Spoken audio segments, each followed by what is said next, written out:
What does this beautiful house and the remains of this stone structure have in common? We're on the way to the ghost town of Polly, Texas to find out, revealing photographs as evidence. This story is focused on the life of one Jose Policarpo Rodriguez, who everyone called simply Polly, a Texas legend, in some cases that has been forgotten. Our first stop is the Polly Cemetery. Polly was a noted frontiersman, scout, Texas Ranger, surveyor, I'm not through either, builder, gunsmith, road builder, justice of the peace, rancher, a noted tracker. I mean, a noted tracker. He was the only one that they knew of that could track with his horse at a full trot. Now let me continue because I'm not through. He was a preacher, and he was also a camel wrangler. Yep, camel wrangler. Next stop is the church, built by Polly in about 1879. He also built a school in 1892 and a general store. In the 1800s, Polly would grow into a diverse community which included the school, the general store, the post office, and other buildings with many families that came into that area. In the early 1900s, the town began to fade. Today, only a few structures remain. And this is the grand homestead that Polly built sometime in the mid-1850s, then and now. Historical records tell us that the picture was taken about 1914, shortly before Polly died. Polly's the one with the white beard who is standing on the left. The house in the picture appears to be a raised cottage style. You will notice that the steps actually land on the second floor, as the lower level is what we today would call a finished basement. The lower level has solid 2-foot thick stone foundation walls on all 4 sides to help keep the heat out in the hot summers. But is this the only reason for the solid stone walls? I don't think so. The Comanche Indians raided in the area up until the 1870s. This structure was not only a house, but a carefully designed and built fortress to protect Polly's family and the surrounding neighbors. I could not find an exact date, but I think the house probably burned somewhere around 1929 or a little bit after that. You can find all kind of dates on the internet, but that's the best one I found. So anyway, let me grab my GoPro. I want to take you around and show you some very interesting details on this fort. This is a fort. Okay, I'm going to walk up here to the house to show you what I think are very interesting details that a lot of people overlook. I was telling you about how the steps right here in the picture actually go up to the second floor. This is the first floor right here that you're looking at. And it's roughly about 7 feet in head clearance. So walk over here and I'm gonna show you something. To me, this is the most interesting part. It's the rifle ports. And this is one right here. Now I'm gonna take you inside to show you exactly how these work. But I mean, whoever designed this did a really good job on it. So let me go over here around the side. I'm gonna walk around trying to make sure I don't trip on any of these rocks. Here's another one right here in the front. And going around here and go into side. This is up under the front porch.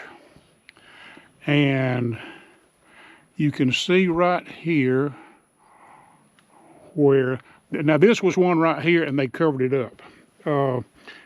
I imagine after the Comanche threat was over, they not boarded up, they stoned most of these up because they didn't need them anymore. It was just a place for varmints to come in or whatever. But here you go. Here's how the rifle ports are designed. They're designed where you can put your rifle in here, and you can, I'm trying to get my arm in, and you can turn it this way, or you could turn it that way. So you had a pretty good radius on your shooting angles.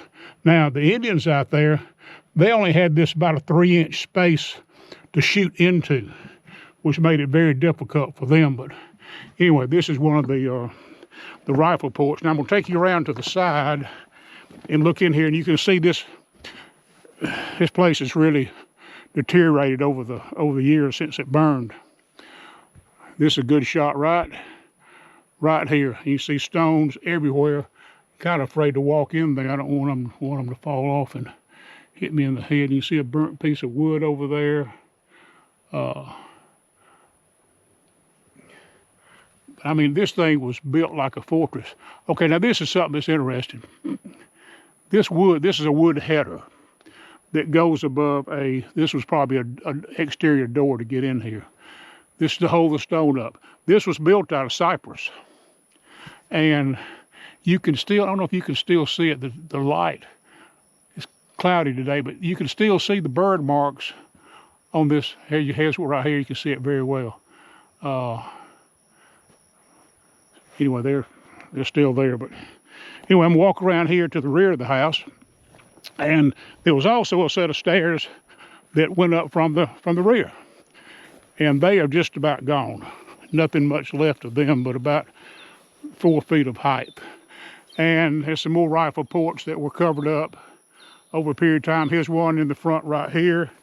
They're still in working order if you need it.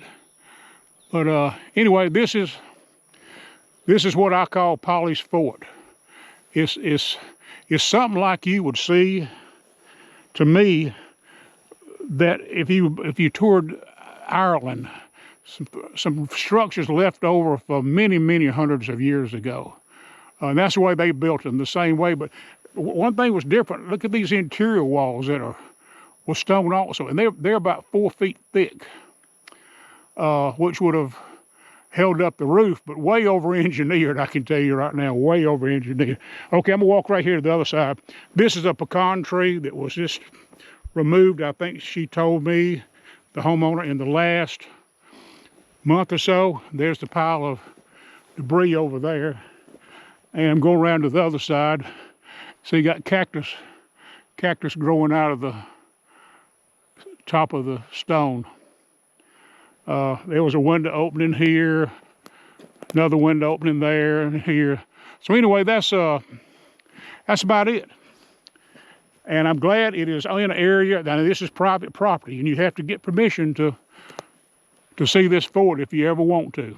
But you'd have to contact the homeowner. But at least it's protected, and she's very into preserving what is here. So that's it. I hope you enjoyed it. Now, if you ever want to come to Polly, Texas, good luck. But you can find it if you search.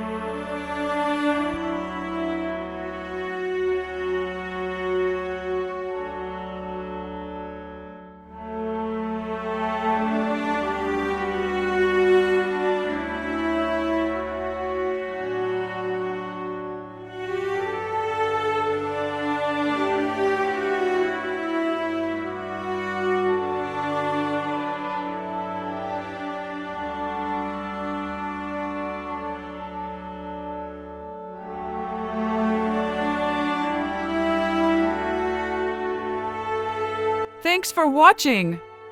Please like, comment, and subscribe.